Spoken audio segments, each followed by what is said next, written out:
Hi, this is the day the Lord has made. Let us rejoice and be glad in it.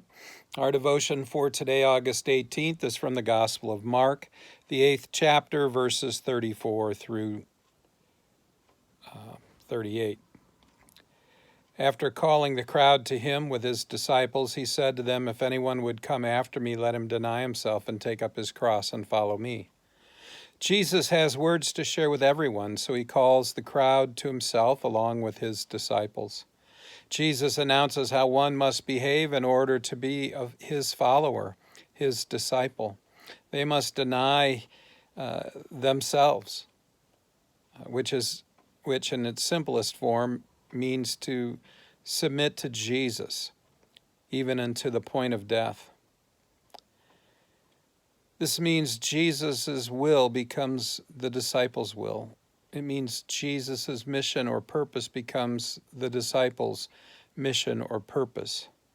It means the disciple is obedient to the will and commands of his or her master, the Son of God, Jesus Christ, even to the point of their own death and beyond. Verse 35, "For whoever would save his life will lose it, and whoever loses his life for my sake and for the gospel will save it." Those who seek to control their own life, those who refuse to obey and follow Jesus, will lose their life, because we know that the only one who has eternal life is Jesus. But those who will lose their life for Jesus' sake and for the gospel that Jesus proclaims will have their life saved, because it is only Jesus who has the power for eternal life, and that's what he promises. Verse 36, "For what does it profit a man to gain the whole world and forfeit his soul? What good is all the wealth or power or celebrity in the world if it can't get you past the grave? What good are worldly things and worldly values and worldly philosophies if they can't lead someone beyond the life that this world has to offer? And if they can't open the door to eternal life, what good are they?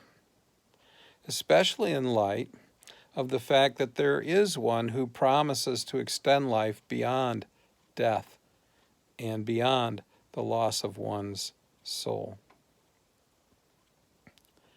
For what can a man give in return for his soul? What value do you place on your soul, on anyone's soul? What price would you pay for your soul to live forever? If all you had to do was to believe in something, would you pay that price? Verse 38, "For whoever is ashamed of me and my words in this adulterous and sinful generation, of him will the Son of Man also be ashamed when he comes in the glory of his Father with the holy angels." Those who are ashamed of Jesus and his gospel in this generation and in all generations, those who deny Jesus and his gospel, those who reject Jesus and his gospel, will discover that the Son of Man will be ashamed of them when he comes in his glory to judge the living and the dead, when he comes in the glory of God the Father with the holy angels of heaven.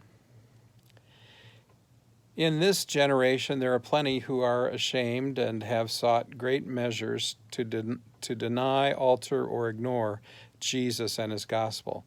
Don't be ashamed of Jesus or of his gospel because you run the risk of Jesus being ashamed of you on the day of judgment. Nobody Jesus is ashamed of will be allowed to enter into the eternal kingdom. Instead, my friends, lay down your life for the one who laid down his life for you, and live. Go in peace, serve the Lord.